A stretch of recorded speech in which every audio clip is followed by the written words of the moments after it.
quand quelqu'un s'en va à l'étranger, il y avait une coutume à Constantine, je crois ailleurs aussi, qui était de verser un verre d'eau par terre pour qu'il revienne. C'est-à-dire qu'on verse un verre d'eau, vas-y mon fils, tu reviens, tout ça, etc. Mais là, on partait sans le verre d'eau. Et là, je me suis dit, il n'y a personne pour nous verser le verre d'eau, est-ce qu'on va revenir? Je suis né en 1950 à Constantine, en Algérie, au sein de la communauté juive de Constantine, qui était une très grande communauté en Algérie, sur toute l'Afrique du Nord d'ailleurs, une des plus grandes communautés, au point qu'on appelait Constantine la petite Jérusalem du Maghreb. Donc c'est vous dire la portée, l'importance, la puissance de cette communauté.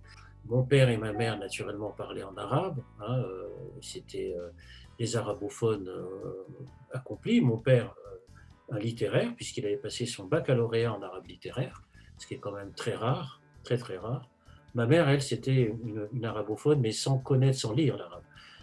Et par contre, bien sûr, il connaissait l'hébreu, mais sous l'angle exclusivement de la prière. Hein, c'était l'appartenance, disons, à la communauté, par l'intermédiaire des fêtes régulières. Il y a beaucoup de fêtes, hein, vous savez, dans la communauté juive. Et donc, leur vie était rythmée par l'intermédiaire de toutes les différentes fêtes, etc. Les clés retrouvées, qui est un livre que j'ai écrit très récemment, il y a quelques années, où je raconte cette enfance juive très particulière, entre d'un côté l'appartenance à la communauté juive, hein, qui était très forte, très très importante, mais aussi de l'autre côté l'appartenance à une vie publique, disons qui était celle d'aller au cinéma, beaucoup. Hein, les Juifs de Constantine, ils allaient dans le fond très, très souvent à la synagogue et au cinéma. Alors au cinéma, il y a beaucoup de films américains dans les années 50, et français aussi, Jean Gabin, etc. Alors, on allait tous les samedis soirs, parce que le samedi matin, c'était la synagogue, et puis le samedi soir, c'était le cinéma, le Colisée, le Vox, le Triomphe, enfin tous ces noms de cinéma que les Constantinois connaissent très bien. Donc une vie comme ça mixte entre religion orthodoxe, parce que c'est le cas, hein, c'était vraiment l'orthodoxie, hein, avec une observation très, très forte, très scrupuleuse hein, des principes religieux, et en même temps une ouverture très grande au monde. Il y a deux détails dans la journée du départ, il y a deux détails, pour ne pas être trop long. Le premier détail, c'est que quand quelqu'un s'en va à l'étranger, il y avait une coutume à Constantine, je crois ailleurs aussi, qui était de verser un verre d'eau par terre pour qu'il revienne. C'est-à-dire qu'on verse un verre d'eau, vas-y mon fils, tu reviens, tout ça, etc. Mais là, on partait sans le verre d'eau. Et là, je me suis dit, il n'y a personne pour nous verser le verre d'eau, est-ce qu'on va revenir? Ça m'a... J'avais 12 ans, mais je m'en souviens. Je me suis dit, il n'y a plus de verre d'eau, donc on ne va pas revenir. Donc dans mon esprit, je savais que c'était un départ sans retour, sans le formuler de manière consciente et explicite. Il y avait un deuxième détail extrêmement troublant, c'est qu'on était extraordinairement habillés. Vous savez, c'était le 12 juin, il faisait une chaleur terrible, et ma mère et mon père nous ont dit, mettez les manteaux, mettez les trucs, et je me suis dit, mais donc là, on ne part pas à la plage, c'est évident, mais on part dans un grand voyage, habillé avec deux pulls verts, un manteau, enfin, vous voyez ce que je veux dire. Pourquoi? Mais parce qu'on partait chacun, on avait le droit qu'à 2 valises chacun. Et on ne pouvait pas prendre toutes nos affaires. Hein, il fallait qu'on revienne plus tard chercher nos affaires, ce qu'a fait mon père plus tard. Et donc on est parti extrêmement habillés. Et quand plus tard j'ai fait beaucoup d'études, vous savez, sur l'Algérie, et je regardais les photos des pieds noirs qui partaient en 62, dans ce fameux été, en juin, etc., ils étaient tous très habillés. C'est une histoire très romanesque, mais authentique. Ce juif anglais, parachutiste, avait promis à mon père que s'il lui arrivait un jour quelque chose, qu'il l'appelle, parce que mon père l'avait sauvé, entre guillemets, à cette époque-là, en 42.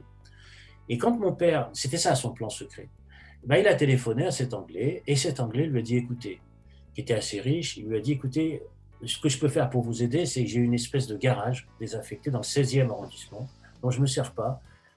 Il y a de l'eau, il y a tout ça, etc. Mais en attendant, installez-vous là, en attendant d'avoir un logement. Et on s'est retrouvés, par conséquent, après Montreuil, dans cette espèce de lieu improbable, rue de Livette, métro Jasmin, c'est 21 rue de Livette. Et on a habité avec ma sœur et mon père dans cette espèce de lieu incroyable, de garage des années 50. On a habité là pendant 2 ans, en attendant d'avoir le fameux HLM de Sartrouville. Mais où est le truc extraordinaire?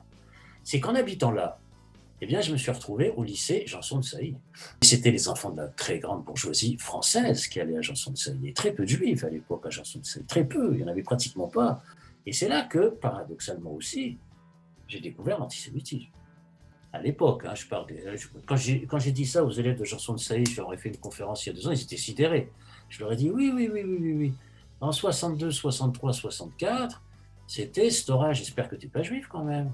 Hein, et moi je disais non, non, non, moi je suis rien du tout, il n'y a pas de problème. Mais c'était les accidents de l'histoire. Il n'y avait absolument rien de, comment dirais-je, de décider, de planifier, dans des stratégies de carrière intellectuelle. Il n'y avait rien de tout ça.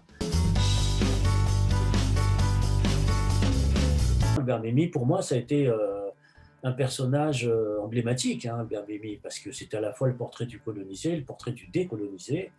Donc, il abordait. C'est ça qui m'a plu chez lui, comme chez Albert Camus d'ailleurs, hein, parce que c'était des hommes qui observaient l'histoire de tous les côtés.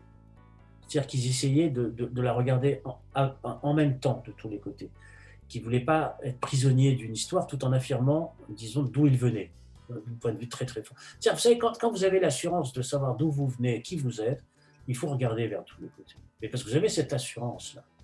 Mais si vous vous dispersez sans savoir qui vous êtes, vous vous perdez.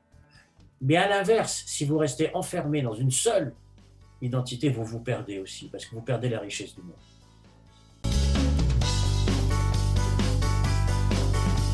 Ici, il faut un musée pour les séfarades, pourquoi pas? Parce que c'est un immense trésor qui risque de disparaître. Vous savez, moi j'ai dirigé l'encyclopédie L'histoire des relations entre juifs et musulmans avec Abdelwahab Meddeb qui est paru chez Albin Michel en 2013 et 120 chercheurs.